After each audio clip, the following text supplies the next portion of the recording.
Welcome to another edition of Math for No Reason. In this edition, we are going to prove that the number e, which is defined as here, which is the sum of k is equal to 0 to infinity 1 by k factorial, then this number e is an irrational number. Now, there are several proofs of this, but we will be giving a short proof of this fact.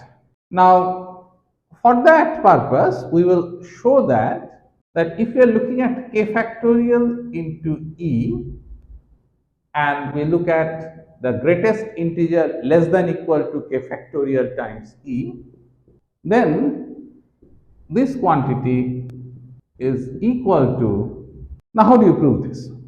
So, first note that k factorial into summation j is equal to 0 to k 1 by j factorial is an integer. Okay, so let us note that k factorial into summation j is equal to 0 to k 1 by j factorial is an integer. Now we will show that k factorial into summation j is equal to k plus 1 to infinity 1 by j factorial is actually less than 1. So then k factorial times e is k factorial into summation j is equal to 0 to k 1 by j factorial plus summation j is equal to k plus 1 to infinity 1 by j factorial, and this quantity is an integer and this is a fraction less than 1. So therefore, we will get the greatest integer less than equal to k factorial times e is nothing but j is equal to 0 to k 1 by j factorial into.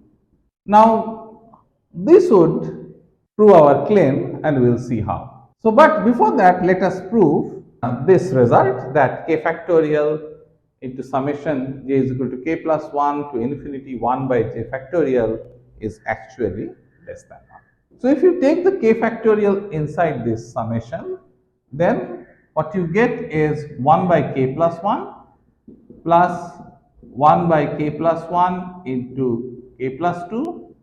Now observe that the smallest possible value of k is 1, since k is a natural number.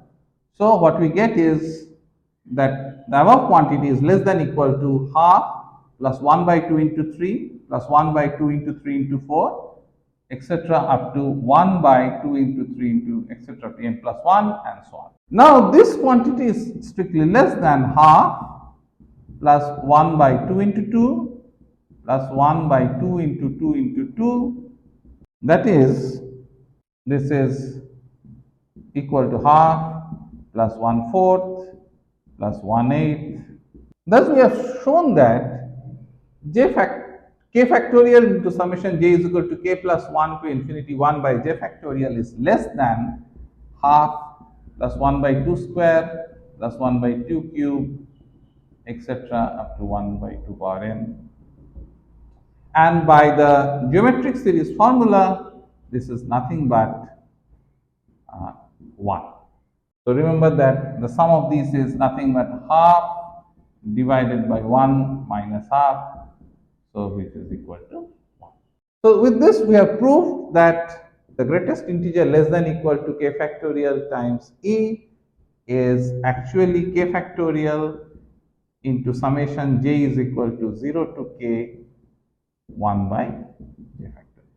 Now this is a very important claim in this context, and we will now use it to show that E is an irrational. Now suppose E is rational, then we know that E can be written in the form P by Q, where P is an integer. In this case, it would be a natural number and Q will also be a natural number. Take K to be equal to Q. Then if we are looking at the greatest integer less than equal to q factorial times e, then that is equal to q factorial into sum of j to q 1 by j factorial.